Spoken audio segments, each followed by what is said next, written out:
નડિયાદના દબાણમાં હાઈવે પરની હોટલની આડમાં દેહ વેપારનો ગોરખ ધંધો. નડિયાદના દબાણ હાઈવે પર હોટલની આડમાં ચાલતા દેહ વેપાર શરીર સુખ માણવા આવેલા ઈસમનું આકસ્મિક મોત થતાં હોટલના ગેસ્ટ હાઉસની પોલ પકડાઈ. 3 વિરુદ્ધ ફરિયાદ. નડિયાદ નજીક દબાણ હાઈવે પર આવેલ ખેડા પંજાબ હોટલમાં હોટલ અને ગેસ્ટ હાઉસની આડમાં દેહ વેપારની પ્રવૃત્તિ ચાલી રહી છે.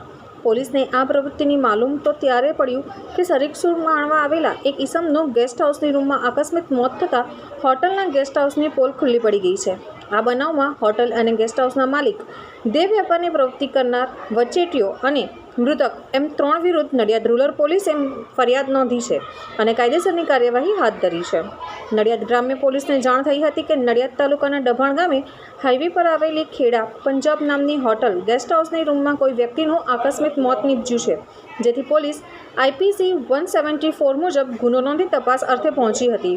તપાસ અને પૂછપરછ કરતાં પોલીસ પણ ચોંકી ઉઠી હતી, જેમાં પોલીસે સૌપ્રથમ આ મરણ જનાર વ્યક્તિની ઓળખ કરી હતી. તે બાદ આ ગેસ્ટ હાઉસ જસવંતસિંહ કરમજતસિંહ સરદાર રહે ખેડા ખોડિયાર ટેકરાની હોવાનું જણાવ્યું હતું. વધુમાં રજિસ્ટર નોંધણી ન કરાવી ગેરકાયદેસર પ્રવૃત્તિ કરાતી હોવાનું ધ્યાને આવતા પોલીસે આ દિશામાં તપાસ હાથ ધરી છે.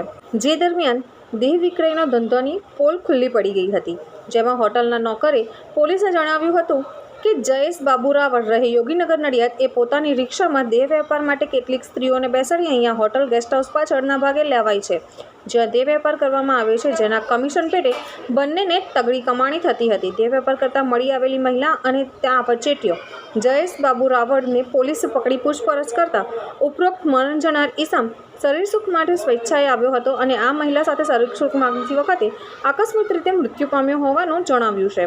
વધુમાં વચેટિયા જયેશ બાબુ રાવળે એવી કબૂલાત કરી કે મરણ જનાર પાસેથી શરીર સુખ પેટે કુલ ₹1000 ઓનલાઈન ટ્રાન્સફર કરાવ્યા હતા. આ વેપારનો વેપલો છેલ્લા કેટલાય સમયથી ચાલ્યો આવતો ગ્રામજનો પણ પરેશાની વેઠી રહ્યા છે. આ બનાવ મામલે પોલીસે જાતે ફરિયાદી બની હોટલના ગેસ્ટ હાઉસના માલિક, જેના દ્વારા દેહ વેપાર થતો હતો, તે વચેટીઓ અને મરણ જનાર એમ 3 વિરુદ્ધ ગુનો નોંધી કાયદેસરની કાર્યવાહી હાથ ધરી છે.